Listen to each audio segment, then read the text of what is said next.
Soybean की बोरी में गांजा छिपा के ला रहे थे, 3 लोग पकड़े गए। ऐसी खबरें हर अखबार में प्रतिदिन निकलती हैं, चाहे वो उत्तर प्रदेश का अखबार हो, चाहे दिल्ली का हो, चाहे बंगाल का हो, चाहे बिहार का हो। ऐसा कोई अखबार नहीं है जहां प्रतिदिन नशा तस्करी की खबर नहीं आती। और कड़वी सच्चाई यह भी है, भारत का चाहे वो लॉ कॉलेज हो, चाहे इंजीनियरिंग कॉलेज हो, चाहे मेडिकल कॉलेज हो, चाहे बीएड कॉलेज हो, सिंपल बीए, बीएससी, बीकॉम का कॉलेज हो, या कोई यूनिवर्सिटी हो, ऐसा कोई भी यूनिवर्सिटी कॉलेज नहीं है जहां पे ड्रग स्मगलिंग नहीं हो रही है, जहां नशे की खेप नहीं पहुंच पा रही है। और अब तो हालत ये 10वीं 12वीं के स्कूलों तक पहुंच चुकी है। 10वीं 12वीं के लड़कों को ही नशेड़ी बना के उन्हीं से नशा बिचवाया जा रहा है और बाकी लड़कों को दिया जा रहा है। ये पंजाब में जो कन्वर्जन है उसका मूल कारण है ड्रग। मणिपुर जो जल रहा है उसका मूल कारण है ड्रग। इस नशा तस्करी को रोकने के चक्कर में कितने हमारे पुलिस के जवान बलिदान हो चुके हैं, कितने लोग मारे जा चुके हैं।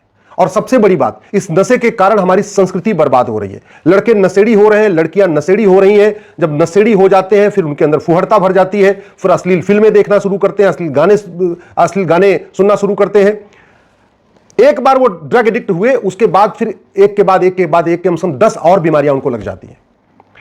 सबसे बड़ा जो हमारे खतरा है, व्यापारी वर्ग के बच्चे नशेड़ी हो रहे हैं। इस देश को चलाने वाला जो व्यापारी वर्ग है, जो अग्रवाल समाज है, जो माहेश्वरी समाज है, जो मारवाड़ी समाज है, जो जैन समाज है, जिनके 1 या 2 ही बच्चे होते हैं, वो भी नशेड़ी होते जा रहे हैं। और बड़े प्लांट में उनको नशेड़ी बनाया भी जा रहा है। पूरी मैपिंग हो गई है, क्योंकि उनको पता है ये बड़े घर का लड़का है, करोड़ों का मालिक है, इसको नशेड़ी बनाओ, खूब पैसा आएगा। भारत को बर्बादी की तरफ ले जाया जा रहा है इस नशे के कारण, इस नशे के जरिए। दुर्भाग्यवश न संसद में इस पर चर्चा हो रही है, न सुप्रीम कोर्ट में चर्चा हो रही है। आए दिन खबरें आती रहती हैं, नशा तस्कर पकड़ा गया, छापा पड़ा, लेकिन कभी यह नहीं छपता कि हाँ नशा तस्कर को फांसी हो गई, नशा तस्कर की 100% प्रॉपर्टी जब्त हो गई, नशा तस्कर की नागरिकता खत्म हो गई। और वो क्यों नहीं छपता? क्योंकि हमने ऐसा कोई कानून ही नहीं बनाया। ड्रग स्मगलिंग हमारे लिए इतना बड़ा खतरा, इसके बावजूद भारतीय न्याय संहिता में हमने एक कोई चैप्टर डाला नहीं ड्रग के लिए। ड्रग जो है, ये ड्रग का कारोबार हमारी पूरी यंग जनरेशन को बर्बाद कर रहा है। इसके बावजूद हमने जो भारतीय साक्ष्य संहिता बनाई है, जो एविडेंस एक्ट बनाया, इसमें नशा तस्करों का नार्को टेस्ट होगा, पॉलीग्राफ टेस्ट होगा, ब्रेन मैपिंग टेस्ट होगा, ये हमने मैंडेटरी किया ही नहीं। ये ड्रग स्मगलिंग हमारी राष्ट्र की सुरक्षा के लिए खतरा है। अरे जब यंग जनरेशन ही बर्बाद हो जाएगी तो राष्ट्र बचेगा कैसे? जो देश होता है, जो राष्ट्र होता है, वो इसी से तो होता है कि उनकी यंग जनरेशन कैसी है, वो क्या कर रही है, कितना वो शक्तिशाली है, कितना वो उसके अंदर ज्ञान है, कितना उसके अंदर विज्ञान है। जब नशेड़ी हो जाएंगे तो बचेगा क्या? राष्ट्र की सुरक्षा के लिए खतरा। इसके बावजूद हमने जो एनएसए है, हमारा नेशनल सिक्योरिटी एक्ट, इसमें हमने ड्रग स्मगलिंग को शामिल ही नहीं किया। न ड्रग स्मगलिंग करने वालों पे एनएसए लग रहा है, न उनके मददगारों पे एनएसए लग रहा है। ड्रग स्मगलिंग से बड़ा अनलॉफुल एक्टिविटी कोई हो ही नहीं सकती। और हमारे पास अनलॉफुल एक्टिविटी है, कानून है, यूएपीए है, लेकिन न ड्रग स्मगलर्स के ऊपर यूएपीए लग रहा है, न ड्रग स्मगलर के मददगारों पर यूएपीए लग रहा है। अल्टीमेटली जो ड्रग स्मगलिंग होती है, ये बाकायदा स्लीपर सेल हैं। जैसे आतंकवादियों के स्लीपर सेल होते हैं, ऐसे ड्रग स्मगलर के स्लीपर सेल होते हैं। और एक बात मैं आपको बता दूं, अब जो ड्रग स्मगलिंग हो रही है वो 2 करोड़ 3 करोड़ की गाड़ियों से हो रही है। वो छोटी छोटी मारुति की 5 लाख 10 लाख या टाटा की 10 लाख की गाड़ी से नहीं हो रही है। अब जो ड्रग स्मगलिंग हो रही है वो आडी से हो रही है, बीएमडब्ल्यू से हो रही है, हाई प्रोफाइल गाड़ियों से हो रही है। उस पर सांसदों का स्टिकर लगा हुआ है, उस पर जजों का स्टिकर लगा हुआ है। ऐसे हाई प्रोफाइल वीवीआईपी नंबर है, 1111 ऐसे नंबरों से हो रही है, 0001 ऐसे, मतलब वीवीआईपी नंबरों से हो रही है। ऐसी लग्जरी गाड़ियां, उनके वीवीआईपी नंबर, सामने वाले पुलिस वाले देख के रोकते भी नहीं गाड़ी, कि पता है जज साहब जा रहे होंगे, सांसद जा रहे होंगे, मंत्री जा रहे होंगे, बाकायदा उस पर सांसद विधायक मंत्री का स्टिकर भी लगा होता है।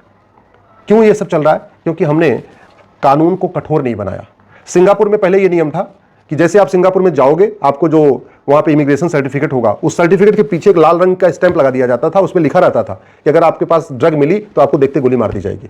उसके बाद थोड़ा विवाद हुआ तो उन्होंने फिर वो देखते गोली मारने वाला हटा दिया। अब उन्होंने क्या कर दिया, फांसी देने का कानून बना दिया।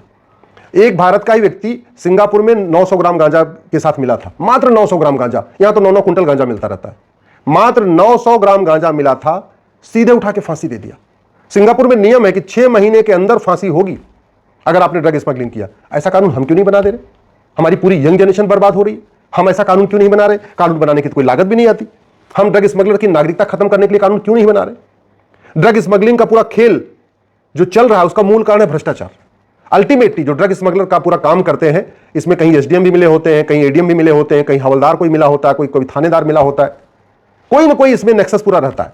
कई जगह पार्षद मिले होते हैं ड्रग स्मगलर के साथ, कहीं प्रधान मिले होते हैं, कहीं सांसद मिले होते हैं, कहीं विधायक मिले होते हैं। ड्रग स्मगलर पॉलिटिकल पार्टियों को अच्छी फंडिंग भी कर रहे हैं, ड्रग स्मगलर नेताओं को अच्छी फंडिंग कर रहे हैं। और ये सारा कारोबार इसलिए चल रहा है कि प्रिवेंशन ऑफ करप्शन एक्ट हमारा वहां घटिया है, वहां सड़ा हुआ है। पता नहीं, न तो ड्रग स्मगलिंग को हम जघन्य अपराध घोषित कर रहे हैं, न हम भ्रष्टाचार को जघन्य अपराध घोषित कर रहे हैं। और जब जघन्य अपराध घोषित नहीं करेंगे, लोगों को आजीवन कारावास, फांसी नहीं होगा, नागरिकता खत्म नहीं होगी, तो कानून का खौफ नहीं होगा, खौफ नहीं होगा तो ड्रग स्मगलिंग चलेगी, और ड्रग स्मगलिंग चलेगी तो हमारी यंग जनरेशन बर्बाद हो जाएगी। ड्रग स्मगलिंग का पूरा कारोबार जो चलता है हवाला के जरिए चलता है, कैश में चलता है, ऑनलाइन बहुत कम होता है, बैंक के जरिए ट्रांजैक्शन बहुत कम होता है, मैक्सिमम जो होता है हवाला के जरिए चलता है। हवाला का मूल कारण बड़ी नोट। मुझे समझ में नहीं आ रहा है 100 रुपए से बड़ी नोट चल किस लिए रही भारत में, जब 80% लोग भारत में प्रतिदिन 100 रुपए से कम खर्च करते हैं, और जो 20% लोग 100 रुपए से ज्यादा खर्च करते हैं उन सबके पास एटीएम, पेटीएम, भीम, UPI, debit card, credit card है। आज की डेट में चाय बेचने वाला, पान बेचने वाला, गोलगप्पे बेचने वाला, जूता बनाने वाला, पंचर बनाने वाला भी पैसा ऑनलाइन ले रहा है। फिर ये 500 की नोट चल किस लिए रही है? ये 100 रुपए से बड़ी नोट बंद हो जाए, मैं कह रहा हूं 25% ड्रग स्मगलिंग ऐसी बंद हो जाएगी, क्योंकि हवाला कारोबार बंद हो जाएगा तो ड्रग स्मगलिंग बंद हो जाएगी। ये पूरा जो ड्रग स्मगलिंग का काला कारोबार चलता है वो ब्लैक मनी के जरिए चलता है। ड्रग स्मगलिंग का पूरा कारोबार ब्लैक मनी से चलता है, और ड्रग स्मगलिंग से ब्लैक मनी जनरेट होती है। और वो किस लिए चल रहा है? क्योंकि हमारा कानून महाघटिया है। हमने ब्लैक मनी को रखना, ब्लैक मनी को यूज करना, इसको जघन्य अपराध घोषित ही नहीं किया। ना हमने घूसखोरी को जघन्य अपराध घोषित किया, ना हमने हवाला कारोबार को जघन्य अपराध घोषित किया, ना हमने ब्लैक मनी को जघन्य अपराध घोषित किया। और ब्लैक मनी रोकने का सबसे बढ़िया तरीका है कैश लेन देन रोक लगा दिया जाए। एक हम नियम बना लें कि भाई अब आज के बाद से जिस सामान की एमआरपी 5000 रुपए है, या जिसका चाहे वो बिजली का बिल हो, चाहे वो ट्रेन का टिकट हो, चाहे एयर का टिकट, कोई भी चीज जो 5000 रुपए से ज्यादा है वो कैश लेन देन नहीं कर सकते। अल्टीमेटली जो ड्रग स्मगलर है, जो इनका पैसा कमा रहे, इसे करते क्या है? लग्जरी लाइफ जीते हैं, महंगी गाड़ियां खरीदते हैं, फ्लैट खरीदते हैं, बढ़िया मोबाइल खरीदते हैं, यही तो करते हैं। अगर ऐसा हो जाए कि 5000 रुपए से महंगे सामान आप कैश लेन में खरीद ही नहीं सकते, तो ऑनलाइन उनको करना पड़ेगा, और ऑनलाइन करेंगे तो पकड़े जाएंगे। भाई कोई व्यक्ति जो कमाता कुछ नहीं और साल में अगर 10 लाख की शॉपिंग कर रहा है, 20 लाख की शॉपिंग कर रहा है, तो पकड़ा जाएगा। सरकार के लिए पकड़ना आसान हो जाएगा, हम उसको कर ही नहीं रहे। पूरा का पूरा ड्रग स्मगलर का जो ड्रग स्मगलर है ये बेनामी लेन देन करते हैं। बेनामी लेन देन रोकने का सबसे बढ़िया तरीका है प्रॉपर्टी को आधार से लिंक कर दिया जाए। 130 करोड़ आधार बने हुए हैं, ऐसा कोई परिवार नहीं जिसमें 4-5 आधार नहीं है। तो हम जो लेन देन चल रहा है 50,000 रुपए से महंगे सामान का, उसको हम आधार से लिंक क्यों नहीं कर देते? भाई अगर आप लैपटॉप खरीदोगे, आप आईपैड खरीदोगे, आप आईफोन खरीदोगे, महंगा 50,000 रुपए से ऊपर कुछ भी खरीदोगे, सोना खरीदो, चांदी खरीदो, बर्तन खरीदो, जो भी खरीदो, वो सीधे सीधे आधार से लिंक हो जाएगा। मैं गारंटी के साथ कहता हूं ये ड्रग स्मगलिंग रुक जाएगी। और सबसे इंपॉर्टेंट, इतना हमने दुनिया भर के डॉक्यूमेंट क्यों बना रखे हैं? हम क्यों सिंगल यूनिक डॉक्यूमेंट क्यों नहीं बना रहे? जब आधार बना था तो उसका नाम था यूनिक आइडेंटिटी। मतलब यह था कि जो आधार का नंबर होगा यही नंबर सबका नंबर हो जाएगा। आज भी यह काम शुरू नहीं हुआ, जबकि आधार कितने साल में हो चुके हैं? लगभग 15 साल बीत चुका है आधार का पूरा लागू किए हुए।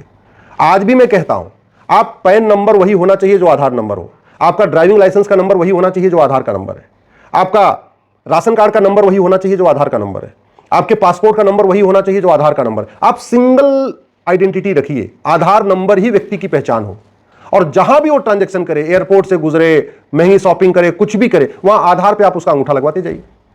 बड़े आराम से ड्रग स्मगलिंग रुक जाएगी। ये ड्रग स्मगलिंग रोकना कोई बहुत मुश्किल काम नहीं है। 100 रुपए से बड़ी नोट बंद करिए, 5000 रुपए से महंगे सामान का लेन देन बंद करिए, 50,000 रुपए महंगी संपत्ति को आधार से लिंक करिए, यूनिक आइडेंटिटी बनाइए। जो दुनिया भर के पासपोर्ट नंबर, ये नंबर, वो नंबर चल रहे हैं, इनको सबको आधार नंबर ही सबका कॉमन नंबर करिए, और जस्टिस विद इन ईयर लागू करिए। नशा तस्करों और उनके मददगारों की 100% प्रॉपर्टी जब्त करने, नागरिकता खत्म करने, आजीवन कारावास, फांसी देने के लिए कानून बनाइए। मैं गारंटी के साथ कहता हूं 6 महीने के अंदर नशा तस्करी भारत में बंद हो जाएगी, और जो करोड़ों मां बाप नशेड़ी बच्चों से परेशान हैं उनकी समस्या खत्म हो जाएगी। जो करोड़ों बहनें नशेड़ी अपने पतियों से परेशान हैं उनकी समस्या खत्म हो जाएगी। जो करोड़ों बच्चे नशेड़ी बाप से परेशान हैं उनकी समस्या खत्म हो जाएगी। नहीं तो हम मंदिर बनाते रहें, ये करते रहें, वो करते रहें, प्रार्थना करते रहें, सेमिनार करते रहें, कॉन्क्लेव करते रहें, इससे कुछ नहीं होगा। ये नशा और फुहड़ता भारत को बर्बाद कर देगा। और जहां हम पहुंच चुके हैं, अगर अभी भी हमने नशा और फुहड़ता नहीं रोका तो 20 से 25 साल के बाद भारत ऐसा होगा जो आपने सोचा भी नहीं था।